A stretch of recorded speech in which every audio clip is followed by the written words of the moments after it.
Well, good evening, everyone, and welcome to your live Investment Dominator Q&A call. And as is normal, I am Warren Davis, and I'm so happy to be here with you all on this beautiful Monday, the 24th of February, 2020, 24th. So hello, all of you great people out there. I see Jennifer's out there, and Jim's out there, and Amy's out there, Ed's out there. There's a whole bunch of new folks on with us today that I sure haven't said hello, but are out there because I can see the numbers on my screen. There's a whole bunch of new folks with us, and just by way of our normal housekeeping, making sure everybody can see my screen, see the investment dominator in the middle, and your company, your county data, etc. All of the different facets that Investment Dominator helps you keep track of. And we are just coming out of a 2-day workshop that we had last week in Phoenix with a whole group of really outstanding individuals that are now in the business and getting up to speed on the Investment Dominator, using it as a tool and the way it was meant to be used. So we have some more professionals out there, and just want to, by way of also keeping, I tell you, there's so many things I need to share with you all today. I just wanted to make sure those of you that are brand new, we're here to get your questions answered. And for those of you that are new, this is how you do it. I even had this question come up over the weekend. Warren, can you explain to us how we send in our questions when we're on the call? Well, this is it. Here you have a control panel, and you can type in your question. And I do appreciate the fact that you all have been doing a really good job of putting in, either a Q and just so I know it's a question, or you've been writing the word question in front of your question, or just putting question marks. That helps me distinguish between a question and a comment. So I really appreciate the fact that you all have been doing that. So we do have, you type in your word question and hit send. Don't worry about raising the hand, because so many of you are out there, I can't see the hands, all the hands that may go by. So simply just type in your question and hit send, and it will get to me. And I'm excited for a lot of you. A lot of you are out there sending out your letters for the very first time. And those of you that were in the Investment Dominator workshop, really, it seemed like everyone had a good time and learned a lot. Kind of like drinking from a fire hose at some point, where it's just so much information coming at you. So just so that you know what we're going to be doing here, we're going to be getting your questions answered. There are 3 different types of people here on the Investment Dominator call here. There are those, 3 different levels of students here tonight. There are those that have never been yet into a 2-day maximizer workshop, and so they're more at a more basic level, and that's perfectly understandable to be where you're at there. Then there are some that had just coming out of this last 2-day Investment Dominator Maximizer workshop, and are just now going to start using the system in a more sophisticated way. So there's that mindset that's on the call with us this evening. There's also people who have completed the 2-day Maximizer workshop and have been working in the business now for several months, maybe since the end of last year. And so that's another mindset of individual. And I'm saying all that to say we have 3 different mindsets represented on the call today. So if you would, please be patient with some of the questions that get asked, because some of them may be, more junior level questions that get asked, but we need to answer those too. And some may be more senior level questions from individuals that have been using the system for a while. So we're going to do our very best to get to everyone's question. And I am catching up from last week after being out for the 2-day workshop. We had a great time, but I'm going to catch up with some of the questions that have already been coming in. So I may not get your question answered today, but I promise over the next couple of sessions, Thursday, and then by next Monday, hopefully I'll get caught up with all of the questions. Okay, so if you would be patient with me here, I will do my very best to get all of your questions answered. Really enjoyed meeting so many of you all. Let's see, I'm going to take that one down. Enjoyed meeting so many of you all at the 2-day workshop. And so right now I'm searching for my Investment Dominator screen. There, I think it is. Okay. So we're looking for a really good week and a good year using the Investment Dominator. And let me see, one of my very first questions that I need to address, we're asking that you all have patience. One of the questions that I would got just repetitively over the weekend, and is pretty normal to come up, is, when we send out several mailers each week, because see, a lot of you are in the process, you're testing your counties. You've selected some counties and you're in the process of testing them. Some of you are sending out, 200, 300 letters a week. Some are sending out 500 letters a week or 700 letters a week, and I get this question kind of in a roundabout way, but it's kind of like, Warren, how long does it take? We hear Jock talk about the 10% return on our neutral letters going out. And, how long does it take to start seeing, 10%? And, what should I do during this time when, I'm mailing out every week and I haven't, I'm not seeing any return right away? And my answer to that is simply be patient. Be patient. When we got into business, we were mailing out 250, maybe 260 letters a week. That's all we could afford to mail out. And this was, back in mid 2017. And, we weren't seeing the 10%, at least not right away. We mailed for a couple of months, a good solid couple of months before we received our very first, we got some offer requests, but we didn't see our very first "I accept your offer" for a couple of months. So we kept mailing out, and I would, send out those offer requests, and to me they were low, and I'm thinking, oh man, everybody else can do this business, but I'm seemingly not, it's not working for me here. But we just kept on mailing our 250 out a week, and I want you to know, it started to come in. We got our first one, and then we got 2 more, and it just kind of like picked up momentum. So be patient and wait for these returns. Many of you I've spoken with, you've been out of the game for, you got into the land business and you tried it a few months and it didn't work for you, so you got out for the last year or so. And I wish I could tell you that all those folks that you would have had if you'd stayed in the business, if you'd stayed in line and gotten in line and stayed in line, I wish I could tell you that they're all sitting there waiting for your letter to come into the mailbox, so they can open it and then send you back a response. But those folks have moved on. In fact, and I'm not trying to be, smart here, but some of those folks may be my customers because, we got in line, we stayed in line, and we continue to mail out consistently every week. And you'll start to see some returns. So they, those folks might have moved on to another place. Nothing wrong with that, but now it's time that you're back in the game to continue to be consistent, mailing out your mailers, especially if you've done your due diligence when it comes to picking your county selection.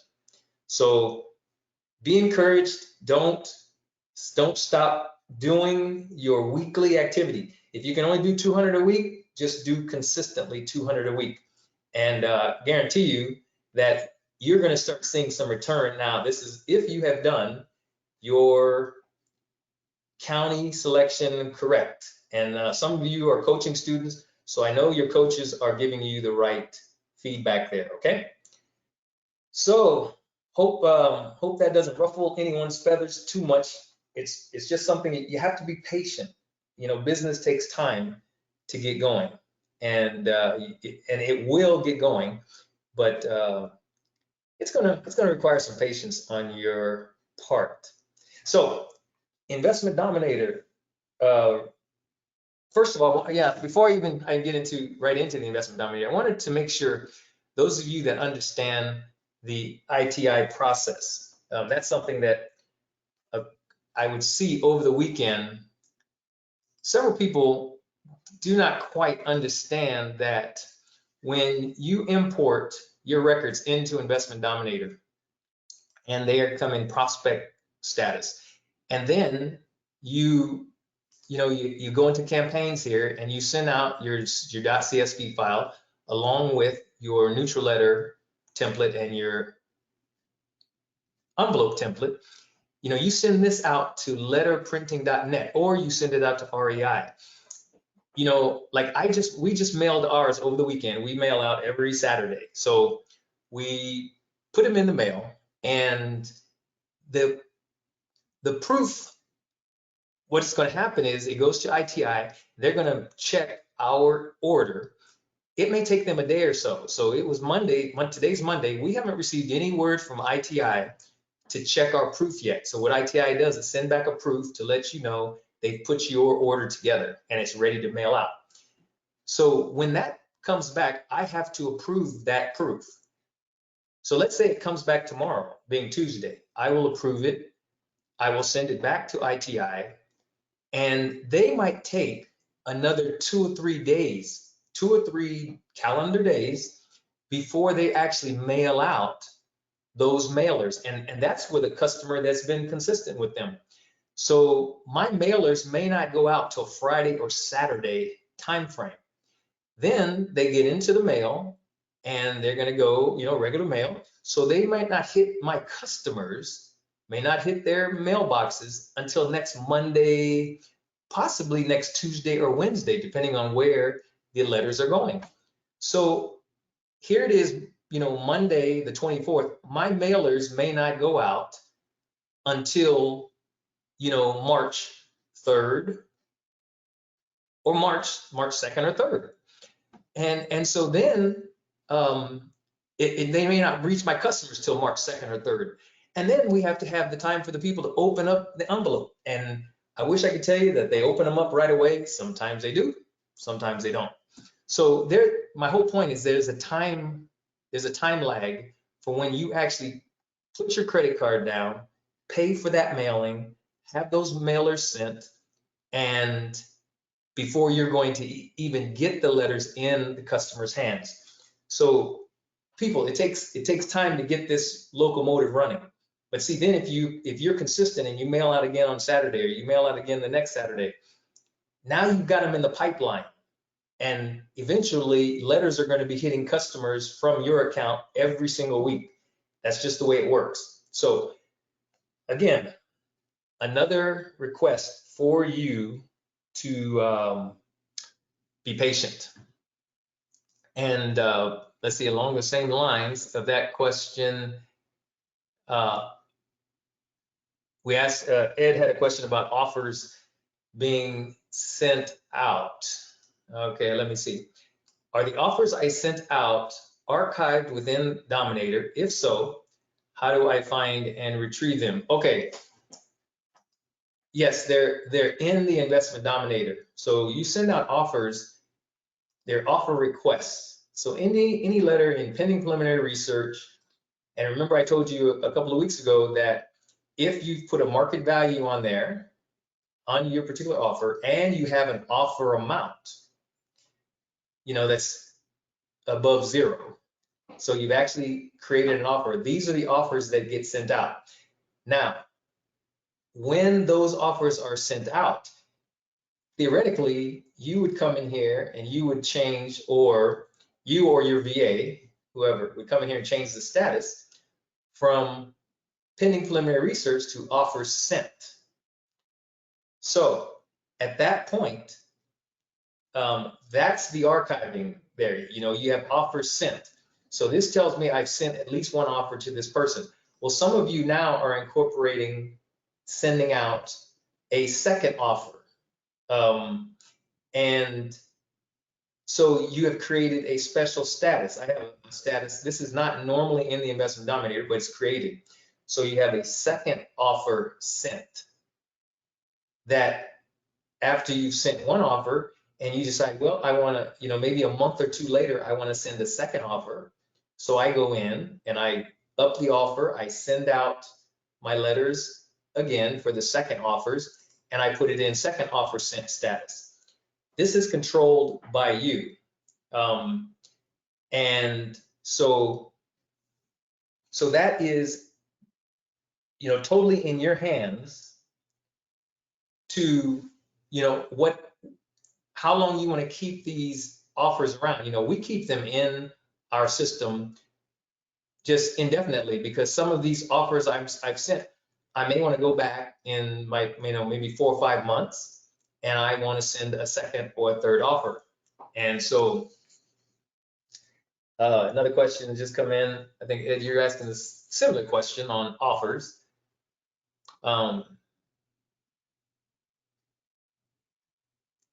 Okay, and it's not really a strategy. So Ed's question is, do you recommend we should follow up on our offers that we made to owners? If so, how often, and how do we, how do we follow up? All right, let me write the question down. I definitely recommend that you follow up. Okay, should follow up on offers. All right, so this is questions I'll take here for the offers and made to owners, and if so, how often? Okay, so there has been, it's been communicated at least recently by some coaches that are very, very successful in this business. I'm incorporating this into my own business, where I'm going to, once I've sent out an offer to a particular, so I have offers sent here. Once I've sent out an offer, I'm going to follow up in about 4 weeks or so, maybe 3 to 4 weeks. And I just want to know from that, seller, hey, did you get that offer I sent you? And I mean, if I haven't heard anything back, obviously, did you get that offer I sent you? How did you like that offer? Is there anything we can, any questions we can answer for you about, our company or what we're interested in doing? Because from what we've been hearing in the marketplace, and from some coaches that have been very successful doing follow-up is a very big deal. There, it's averaging around 30–40% more when we say deals done. We're talking about offers accepted. It really increases your chance of getting that offer accepted by just having a conversation. And in a lot of cases, it's been a matter of, not only did the follow-up call make a big difference, but then you can talk, it opens up dialogue with the seller about, whoever it is that they called. It opens up dialogue with them about how much more they want for their offers that will make a difference in them, saying yes or no. And remember, let's say you have $21,000 market value here on a piece of property. Investment Dominator says 12 to 18%. That's $2,610. It's between $2,610 and $3,915. I normally go right in between these two figures. Of course, if there's no back taxes or penalties, I go right in between these figures and I give them an offer. So when I go back for a second offer, I follow up, go back for a second offer. I already know I've got some room to play with here. So I might even offer them, for a second offer. I say, well, I could give you, $3,800 for your property. Would that put us closer to doing some business? And if they say no, I'm looking for at least 4,500. I'm looking for at least 4,500. Well, hey, I'm not disappointed to give the man $4,500, even though Investment Dominator says $3,915. Give him another $600. Look here, I've got 21 grand market value. So even if I gave him, this gentleman, $4,500 for his property that I've already assessed is worth $21,000, so I'm going to give him 45, and closing cost, I'll be into this for about, let's say, $5,200. So let's just say if I'm into it $5,500, let's just say that $5,500, and I've got $21,000 market value.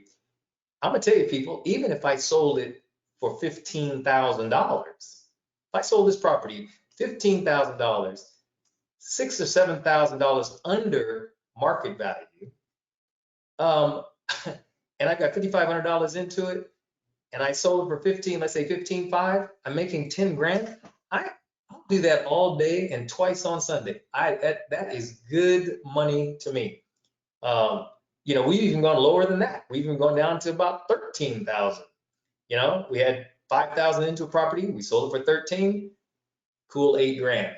Hey, coming from a place where a man like myself made no money in real estate at all before I got in the land business, I'm going to be happy with 8 grand all day long. So to answer your question, Ed, in a long way, you follow up at least, you know, 2 or 3 weeks down the road, 3 or 4 weeks down the road, follow up and ask them, open up a conversation with them, make sure they got your offer, and they'll be happy you called, and I think you'll be happy you called. Okay, so we got to stay with investment dominator related questions. We can't get too much off into the business side, but I know there's a lot of you out there that are at these points that you're really looking for. You need some business answers as well. So we'll do our best to get them both in. Okay, second question that we had from Investment Dominator related. To manipulate property listings. Okay. How did we manipulate the order of property listings? This was something that we attempted to demo for you a few weeks back, and it didn't quite work as well as we had hoped. But say we have our selling site here, and let me tell you what I'm talking about here. We have our selling site, and you see we have these listings here. Now I want you to pay close attention. These are the listings. The first one here is showing at 40 acres path of growth.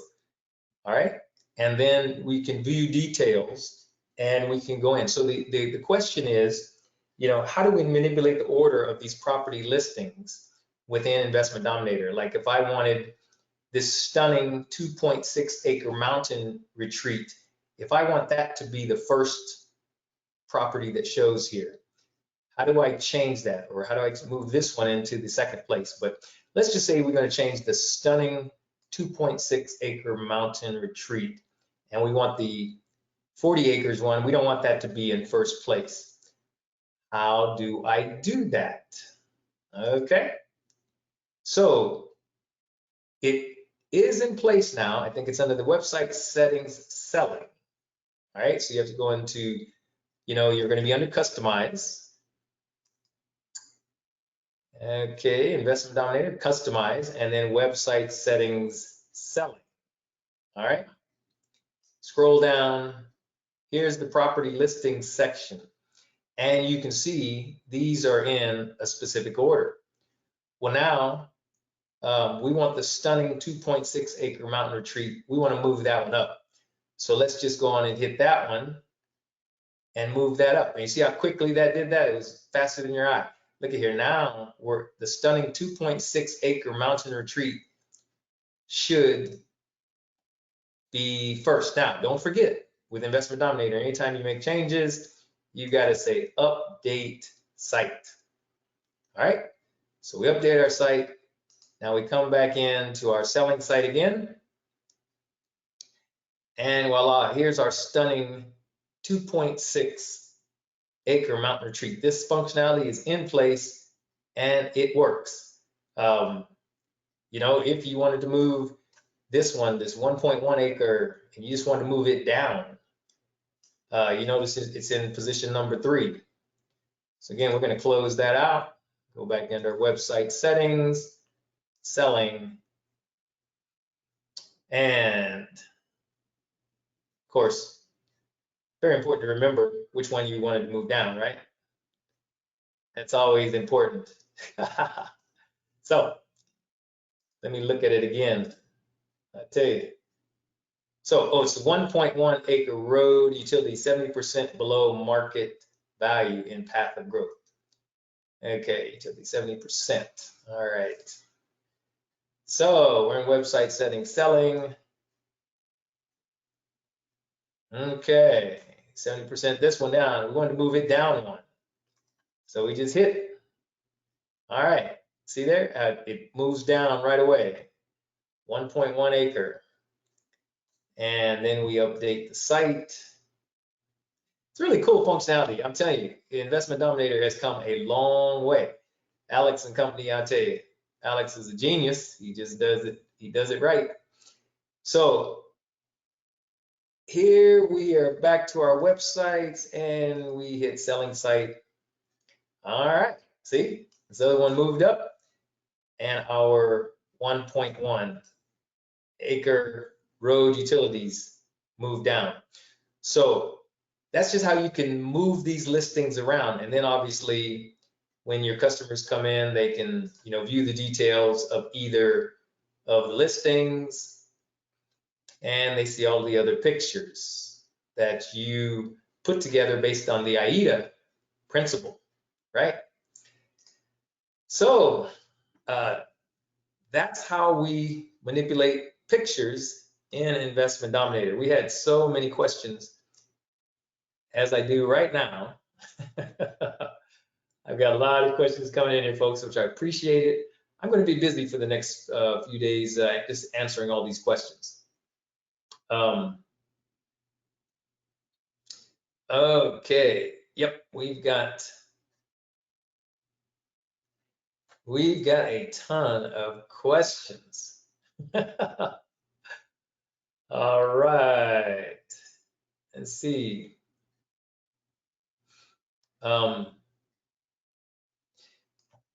Okay, plenty of business questions as well. So I do want to get those too. I love you guys' questions coming in. I have to make a decision here on how we're going to handle some of this. Okay, Carlos has a question here. We're gonna see. I just may be jumping back between business question and Investment Dominator for a while here, so that we can get all of these business questions in here. So Carlos is asking, do you wait until you sent at least 2,000 before moving to another county? What about for lots within the city? How many letters in average to get one deal? Yeah, that's been the question folks want to know. How many letters in average?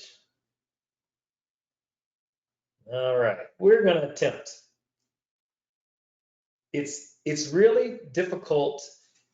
It's really difficult to answer how many letters does it take average to get a deal, because there are so many variables involved when you're talking about your county selection, and then you're talking about the time of year.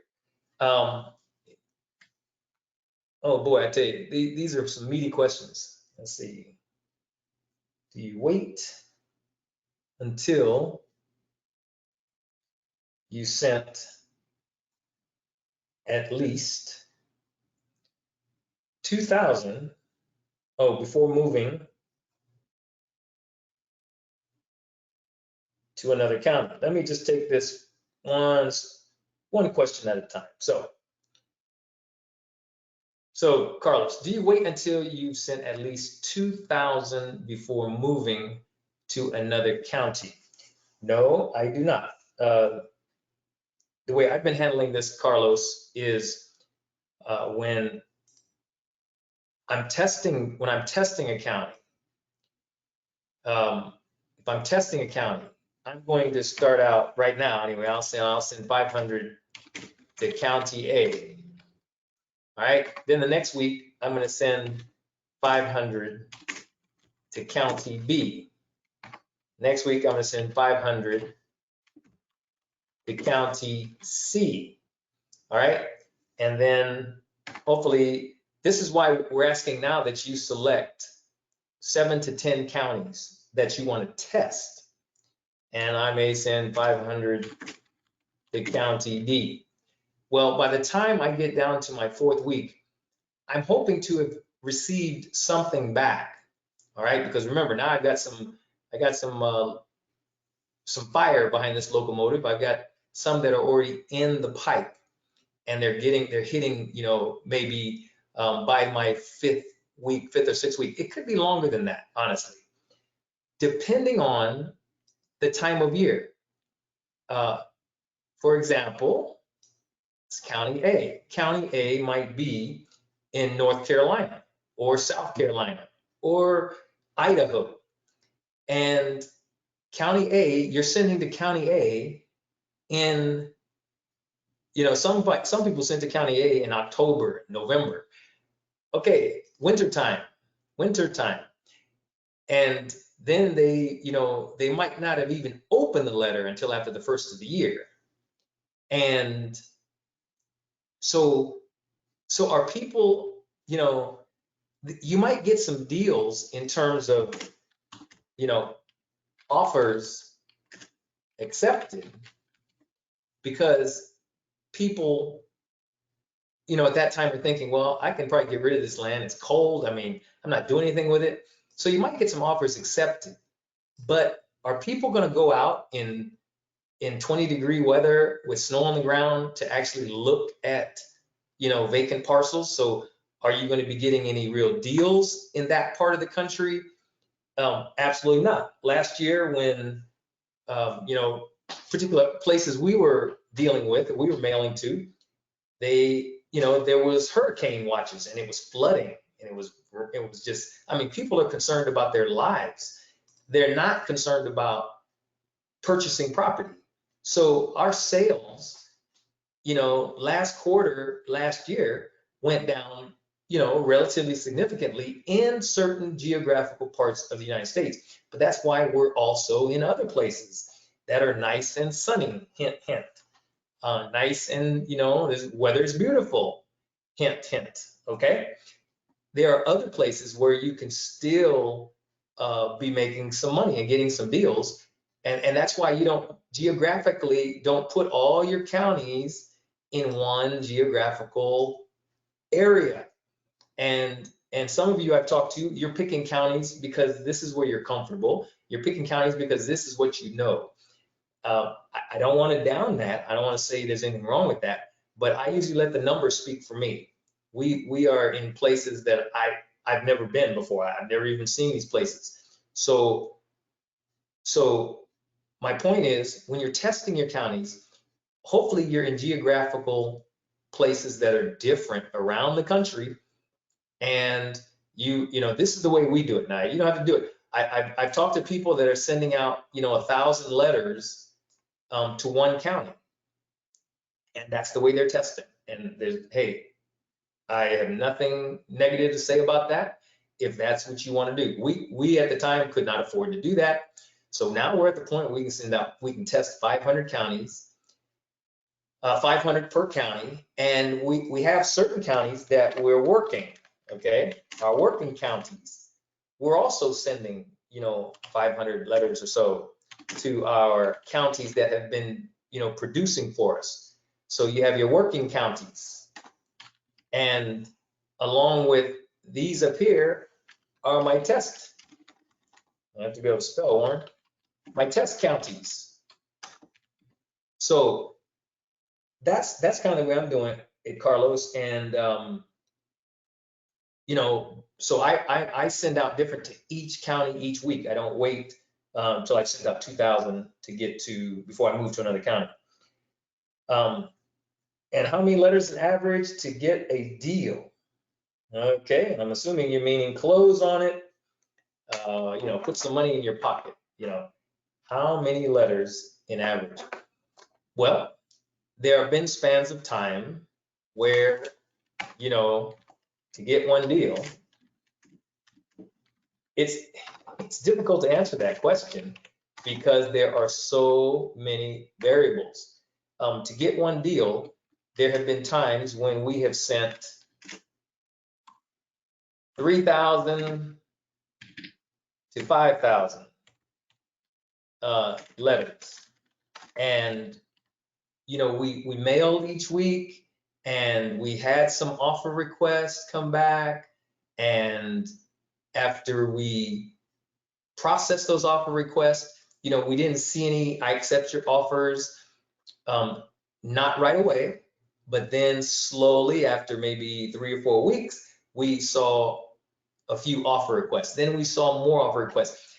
You know, people, let me make sure you understand. We're seeing offers return to us today. This is February. Before I went to the 2-day workshop, we had 2 offers accepted from March. I'm going to write this out for you. March of 2019. So we got the offers accepted in February. Okay, February 2020, accepted. From March 2019, sent. Okay, so am I disappointed about that? No, I'm as happy as I can be, because those folks really, I mean, they tore a letter up or they trashed it, and then they got it out of the trash and said, look, let's accept that old crazy man's offer. I don't know how they did it, but they sent us back, I accept your offer. You know, this business has ebbs and flows in it. So I want you to just be encouraged. Continue to do your activity. Pick your counties and mail out. You'll see the returns, but you just got to be patient. Get those in the pipeline and keep moving forward. Okay, so I'll stop harping on that.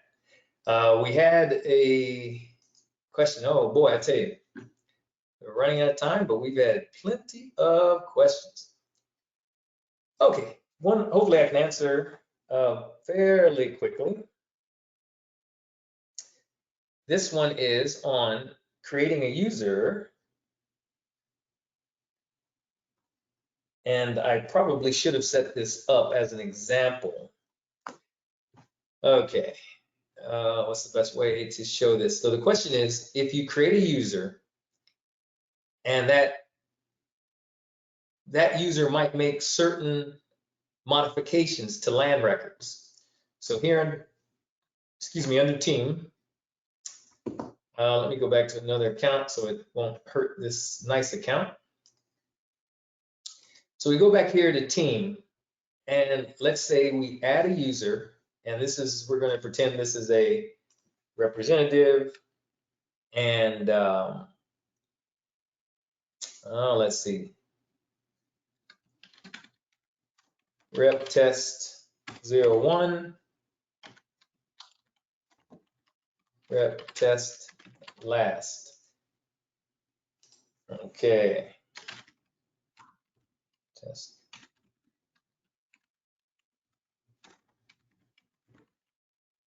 So this was a pretty good question. I'm not worried about a phone number, username. It was going to be, it's going to create one rep test 1.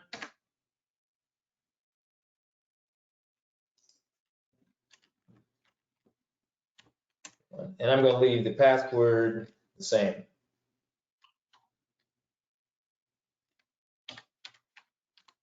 Test 01. So deleting a property, no. Merge property, oh, let them merge. Edit property, yep. Let them delete contact. No. Edit contact, yes. Generate offers, no. Labels, no. Delete attachments, no. We're just going to put one in here. Edit custom pages, no. Delete. View notes, no. Well, yes, let them view notes. Add a note, let them add a note. Edit a note, go ahead. Delete a note, no. Okay. So we had this guy. Okay. So in my account now, this new rep test 01 person right here comes in.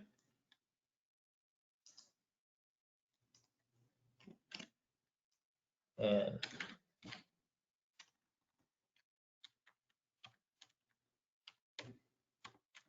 so if you didn't know how to add a user, that was a quick.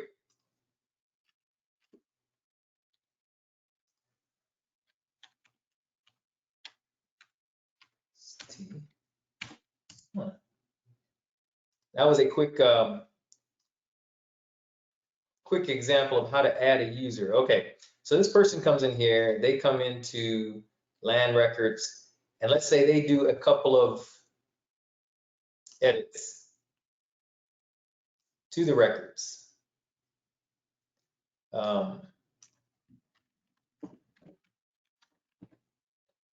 Nothing really big, but they make a couple of changes.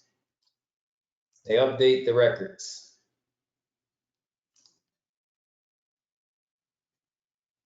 And let's do another one here. So this was a question we had over our 2-day workshop, and really couldn't answer it because we hadn't really tested it. 7, 5. Okay, so we got a couple of records in here that this person, you know, records 391 and 392. All right. So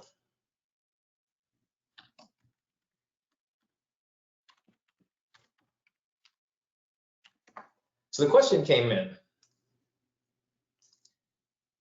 If you had a team member that has done certain activities, so we look at them in the activity log, we can see that they have made changes to records 391 and 392. This is rep test 01, made these changes. And so the question came up because someone accidentally deleted their user that they had put into the Investment Dominator. So they're an admin person like myself, and okay, well, I made a mistake here, but let me see if I can. Let me see if I can edit this. We'll see if it works. I want this person to be a rep. I do not want them to be an admin. All right. Okay. So under my activity log, this person now gets deleted, this rep test 01.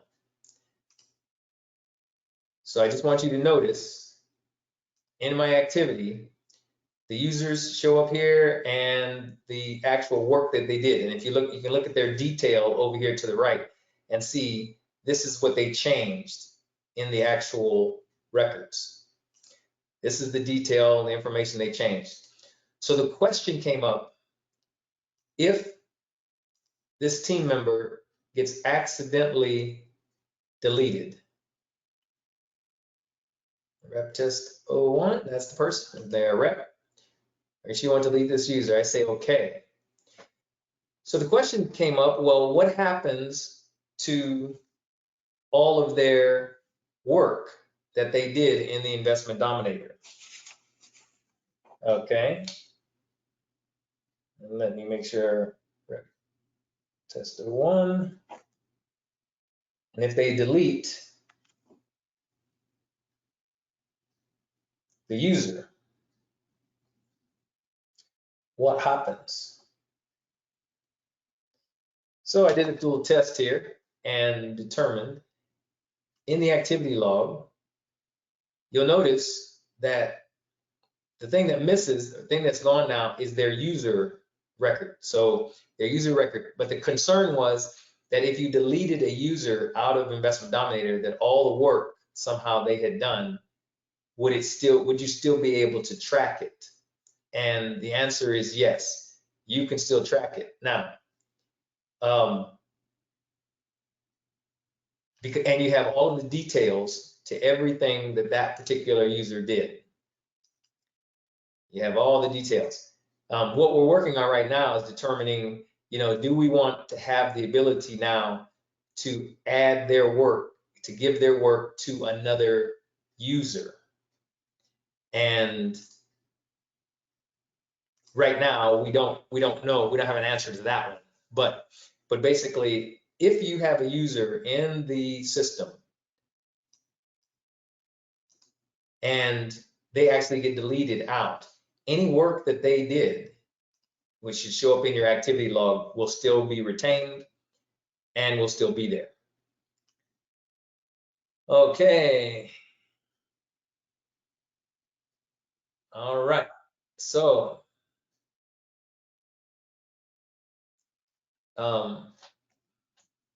okay. And some of you, okay, another business question here from Deborah.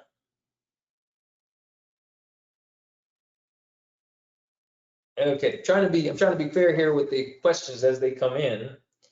Some of you asked several questions right in a row. I can maybe answer one of them. Then I wanted to be fair to try to get to as many folks as we can. So when do you move records to the next status? Okay, and I'm going to start with the most basic. Do you wait until you know the letters were mailed or immediately after placing the order? Okay, that's a good question. I want to make sure I explain this in a way so that, those of you that are, you're at this point where you're bringing records now. You've got records into the system in prospect status. Means you've either come in and you've imported records here. You've imported a whole bunch of records that you're going to process with the, letterprinting.net or REI. So these records are in prospect status. Now, as soon as I come up here to campaigns, I create my CSV file, which essentially are all these records in prospect status, right? As soon as I come in here, I get this .csv file, I get my neutral letter template and my neutral letter template envelope.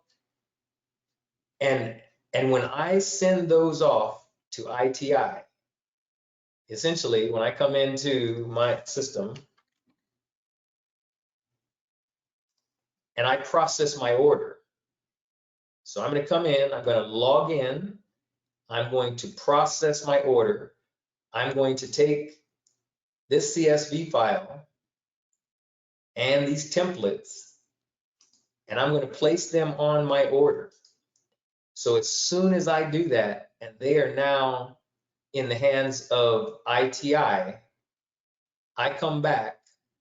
Now, keep in mind, I keep track of the records that I'm changing, but I will come back into Investment Dominator and do my bulk update records.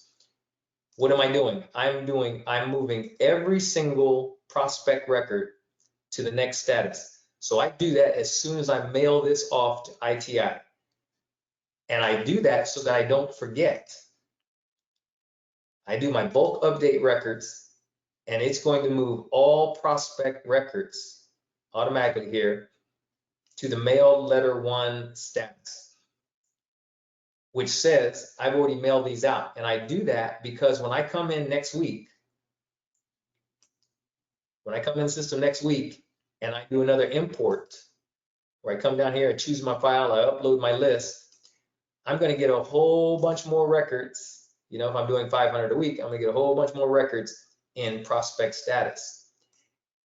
And those other records that I've already processed, I want to make sure that they are in mail letter 1 status, right? I want to make sure that all of my records are either in pending preliminary research, I've sent offers, or they're in this mail letter one status. Essentially, when I come back into the Investment Dominator next week, I don't want any records. I don't want to see any prospect records, when I first come into the system. Then when I don't see any prospect records, I'm going to come in here, I'm going to do my import, I'm going to select my file, upload my list, all right? So to answer your question, Deborah, as soon as you have moved these records successfully to the next status, which we moved those to mail letter one after we have we've sent them to ITI, letterprinting.net or REI. That's when I move to the next status. When it comes to my offers, my offer request, as soon as I have completed my offers, we mail our offers out. We try to mail them out on Friday or Saturday. So, I mean, they physically, get put into the mailbox. So as soon as these letters get physically put into the mailbox, I'm going to come back in here for all those that have offer amounts that I have already sent out. Excuse me, I'm going to make sure that I take these to the next status, offer sent. If I have some that I sent and then I've done a second offer to those, I'm going to update that status. Very important that you keep track of the status each week of the activity you do. That's why certain days we have certain activity that we do, on like our Friday activity or Friday or Saturday activity is I've been doing my pending preliminary research all week. So I have offer amounts in several records. I've already calculated the market value. I have my offers. And when we get ready, we mail these offers out. We physically have them in the envelopes. One of the last things I do is come back in for all of these records where I have for a particular county, and I might even do an advanced search where I search for all records that are, I have a status equal to pending preliminary research. Then I'm going to add a rule and where my, let's say offer amount, is greater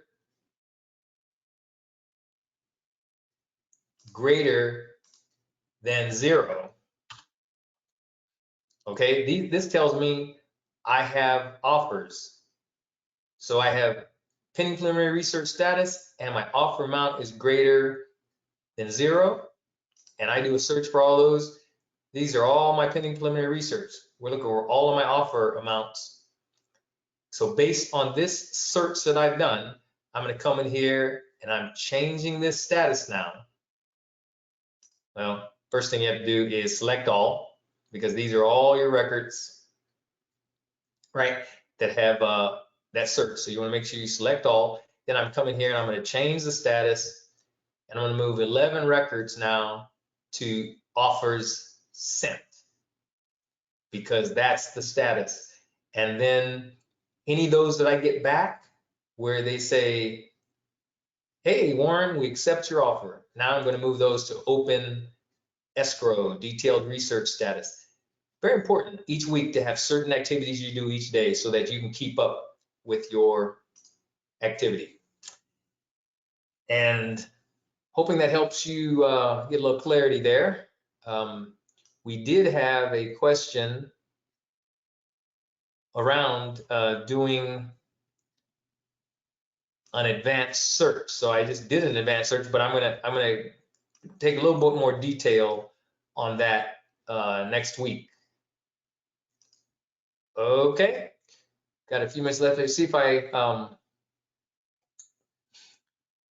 okay, this question came up quite a few times over the week from Anita. Very good question. It came up quite a few times over the week as we looked at our offers that were going out from the 2-day workshop. And she asked, do you include a return envelope? Okay, with offers. All right. That's a good question. That tells me that there's a lady out there that is getting some offer requests, and she's going to be processing offer requests. That's good news. So, Anita, do we send out another envelope with offers? No, we don't. We were doing that at the beginning of our, I should say, in the business for the first, probably about the first year.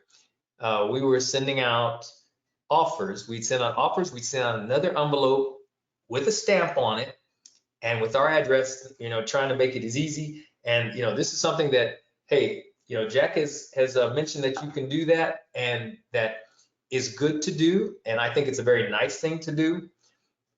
We just, honestly, we were not seeing any difference in the numbers that when we sent out those offers with the envelopes versus when we didn't send an offer out.